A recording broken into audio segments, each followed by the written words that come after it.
Hello दोस्तों। आज दूसरे ऑडियो या वीडियोस जो मैं आप तक पहुंचाती हूं, उसी तरह आज क्लास 7 और 8 के स्टैंडर्ड के हिसाब से एक कहानी का विस्तार पूर्वक आलोचनात्मक अध्ययन मैं आप तक पहुंचाना चाहती हूं। इस कहानी को बस सिलेबस में है बोल के ही हमें पढ़ना है, ऐसा नहीं है। ये कहानी इतनी अच्छी है, इस इतनी रोचक कहानी है, अगर ये पाठ्यक्रम में ना भी हो तब भी अगर हम पढ़ें तो इस कहानी को पढ़कर बहुत ही अच्छा लगता है, क्योंकि कहानी या उसमें जो घटनाएं हैं वो इतनी अच्छी है। तो लेखक सुदर्शन द्वारा रचित हार की जीत यह कहानी, शायद इस नाम से आप सभी परिचित हैं। तो चलिए देखते हैं इस कहानी को, हार की जीत।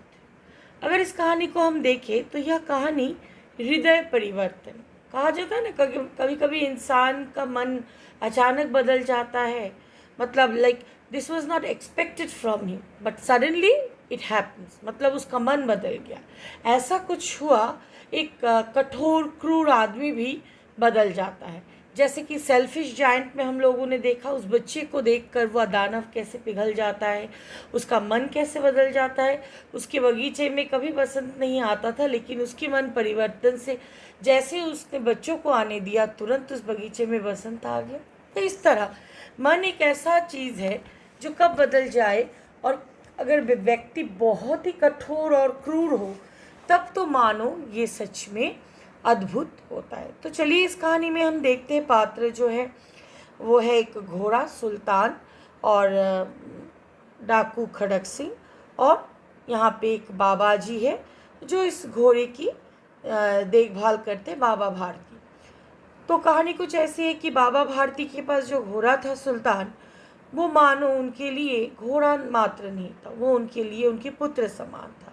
इसीलिए जब भी उन्हें समय मिलता था वो उसे पुचकारते थे, खरहरा करते थे, खुद दाना खिलाते थे, साफ रखते थे। मतलब मानो उनका समय भगवान भजन के बाद जो भी बचता था वो अपने लिए नहीं, अपने घोड़े सुल्तान के लिए, क्योंकि मानो वो अपने घोड़े में ही अपने सारे सुख की वो अनुभूति करते थे या देखते थे, या अपने पुत्र संतान के समान वो सुल्तान को अपने पास उसी तरह वो अत्यंत यत्न पूर्वक रखते थे।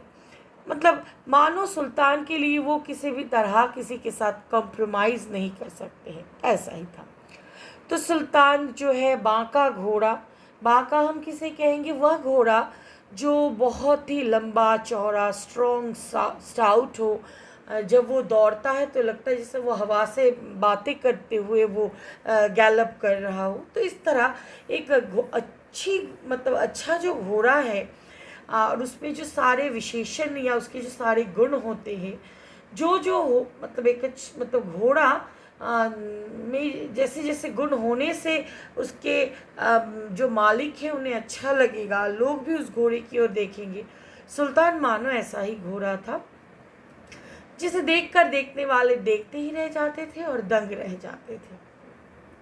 और सुल्तान जैसा घोड़ा उस गांव में तो क्या, आसपास के बहुत सारे गांव में भी ढूंढने पर वह नहीं मिलेगा, ऐसा ही था।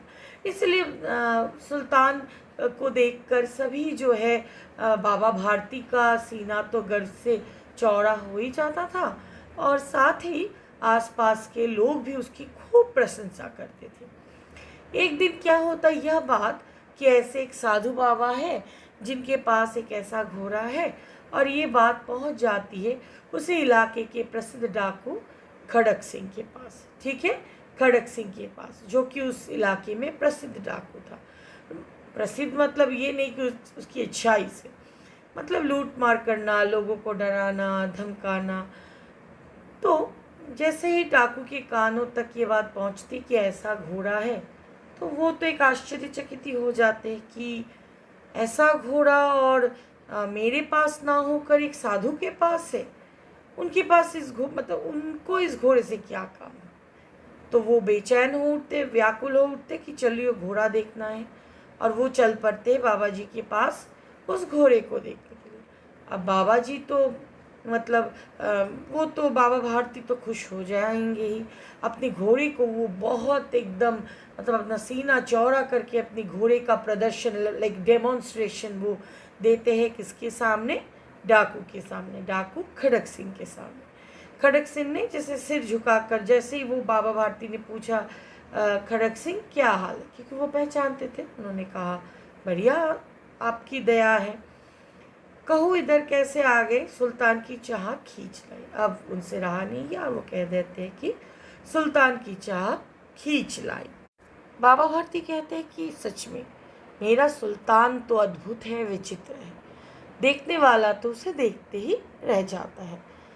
वो तो बहुत सुंदर है, क्या कहना, जो उसे एक बार देख लेता है उसके हृदय पर उसकी छवि अंकित हो जाती है। तो इस कथन से क्या तात्पर्य है? उसकी छवि अंकित हो जाती है, इससे तात्पर्य है मतलब मानो सुल्तान का जो रूप रंग है वो लोग एक बार देखते ही भूलते नहीं।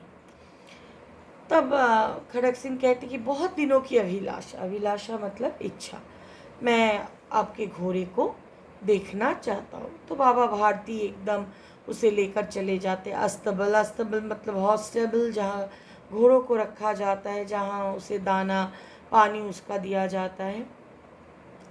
सच में खड़क सिंह ने जो सुना था, देखने के पश्चात मानो वो और आश्चर्यचकित रह गया।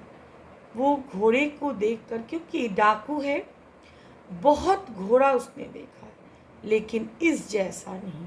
किस जैसा नहीं? हमारे सुल्तान के जैसा। सोचने लगा भाग्य की बात है, ऐसा घोड़ा खड़क सिंह के पास होना चाहिए, ये इसके पास अर्थात इस साधु के पास क्यों है? इनको क्या पता है इसकी मोल? बालों को सी अधिकता से बोला, परंतु बाबा जी इसकी चाल ना देखी तो क्या। अब वो होता है ना, बच्चे दुकान में अच्छी चीज़ देखते हैं तो उसे पाने के लिए ज़िद करते रहते हैं, मानो इसी तरह खड़क सिंह वो कहने लगे कि बाबा जी इसकी चाल नहीं देखी तो क्या देखी, अर्थात वो उसकी सवारी करना चाहता था। अब बाबा भारती वो तो ये सपने में भी नहीं सोच पा रहे थे कि ये घोड़ा हवा की तरह उनके सामने से अभी गायब हो जाए। अपनी वस्तु की प्रशंसा दूसरों के मुंह से सुनने के लिए उनका हृदय हमेशा अधीर रहता था, और जब डाकू ने आके इसकी प्रशंसा की, बाबा भारती के मतलब मानो उन्हें 4 चांद हाथ में मिल गया था। घोड़े को खोलकर बाहर गए, घोड़ा वायु वेग से उड़ने लगा। उसकी चाल देखकर खड़क सिंह के हृदय पर सांप लौट गया। सांप लौटना माने ईर्ष्या हो। वह डाकू था, और जो वस्तु, ये तो पता ही है तुम लोग को, अच्छे आदमी, मेहनती आदमी हर चीज़ को मांग कर लेते हैं या फिर काम करके मेहनत करके। डाकू में तो मांगने की कोई मतलब एक रिवाज ही नहीं है। उन्हें अच्छा लगा मतलब छीन लो।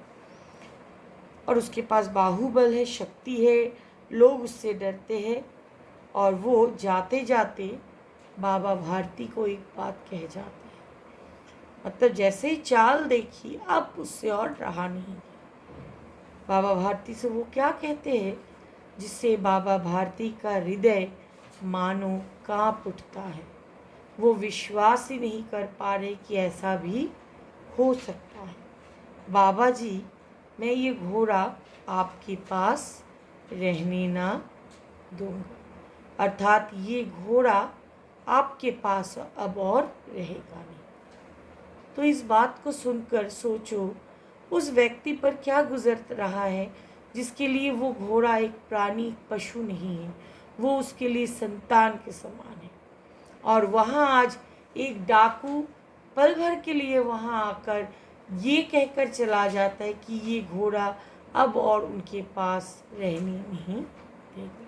तो इस कहानी में हम लोग क्या देख रहे हैं? अब तक हम लोगों ने जो देखा है कि एक घोड़ा जो एक व्यक्ति बाबा भारती के लिए एक संतान उनके लिए रूपी है, लेकिन किसी की ईर्ष्यापूर्ण आंखें, अपनी शक्ति पर उसे अहंकार है, वो लोगों पर अपने डर को मतलब लोगों को डर दिखाकर वो लोगों से सब कुछ हासिल करता है। आज वो अपनी इसी डर को दिखाकर, अपनी इसी शक्ति का प्रयोग करके आज एक बूढ़े व्यक्ति से, उसका एकमात्र सहारा जो इंसान ना होकर भी पशु है, लेकिन तब भी मानो वो उनके लिए जीने का सहारा है, तो उस वस्तु को वो उससे छीन लेना चाहता है। तो इसीलिए इस कहानी में मूलतः सुल्तान ही जो है मुख्य पात्र है, और सुल्तान वो घोड़ा है जिसे देखकर लोगों की आंखें फटी की फटी रह जाती थी। लोग आश्चर्यचकित होकर मंत्रमुग्ध मतलब इम्प्रेस्ड होकर उसे देखने लगते। और एक डाकू जो लालची है, तो सोचो उसके मन में, उसके दिल में क्या हो रहा था। और वो अंततः बाबा जी से कहकर जाते हैं कि यह घोड़ा मैं आपके पास रहने नहीं दूँगा। तो आज के लिए इतना ही। इस पाठ को आप आगे सुनिए, और सुनने के लिए और जानने के लिए आप हिंदी सहायिका चैनल में सब्सक्राइब कीजिए, ताकि आपको विस्तार पूर्वक इस कहानी के अंत के बारे में पता चले। Thank you all of you and bye bye.